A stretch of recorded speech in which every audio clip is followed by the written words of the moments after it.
আপনি যদি একজন কর্মজীবী মেয়েকে জীবনসঙ্গী হিসেবে বেছে নেন, তাহলে আপনাকে বুঝতে হবে তারও একটি আলাদা পেশাগত দায়িত্ব ও সময়সূচি রয়েছে। অফিসে ৮ থেকে ১০ ঘন্টা কাজ করে সেও ক্লান্ত হয়েই ফিরবে।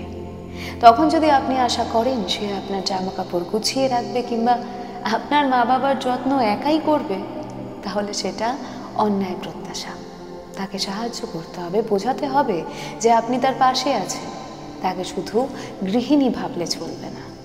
আবার আপনি যদি একজন গৃহিণীকে বিয়ে করেন, তবে এটাও মেনে নিতে হবে যে সে আপনার আর্থিক দায়িত্ব ভাগ করে নিতে পারবে না। তার অবদান টাকা দিয়ে মাপা যাবে না, কারণ সে ঘরের প্রতিটি খুঁটিনাটি সামলাবে, সন্তানদের মানুষ করবে, আপনার পরিবারের প্রতিটি সদস্যকে ভালোবাসা দিয়ে আগলে রাখবে। সে হয়তো পে স্লিপ দেখাতে পারবে না, কিন্তু তার কাজের মূল্য আপনি বুঝবেন সময়ের সঙ্গে সঙ্গে। আপনি যদি স্টাইলিশ অথচ কর্মহীন একজন মেয়েকে জীবনসঙ্গী হিসেবে পছন্দ করেন, তাহলে মনে রাখতে হবে তার সাজগোজ, লাইফস্টাইল, ঘোরাঘুরি, ব্র্যান্ডের প্রতি আগ্রহ থাকবেই। আর এই সব কিছুর ভার আপনার কাঁধে এসেই পড়বে। আর আপনি যদি নিজেই এই চাহিদাগুলো পূরণে অক্ষম হন, তাহলে তার এই জীবনযাপন নিয়ে অভিযোগ করার নৈতিক অধিকার আপনার নেই।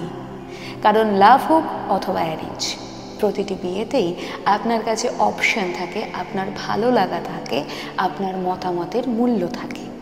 আপনি যদি এমন একজন সাধারণ মেয়েকে বিয়ে করেন যে মেকআপ দিয়ে মুখ ঢাকে না, নিজের ত্বকের দাগ ছোপ লুকোনোর চেষ্টা করে না, তাহলে তাকে ভালোবাসুন তার বাস্তবতা নিয়ে।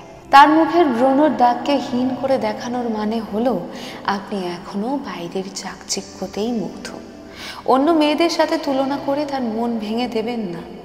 একজন নারীকে একসাথে ঘরের রান্নাঘরে দক্ষ, অফিসে প্রফেশনাল, অতিথির সামনে ভদ্র, পার্টিতে স্টাইলিশ, বিছানায় আকর্ষণীয়, সন্তানের আদর্শ মা, সব কিছু একসাথে হওয়ার বা মেনটেন করার চাপ দেবেন না।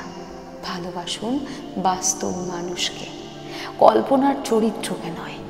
৫টা থেকে 10টার সিরিয়ালের চরিত্রের সাথে নিজের বাড়ির বউটিকে গুলিয়ে ফেলবেন।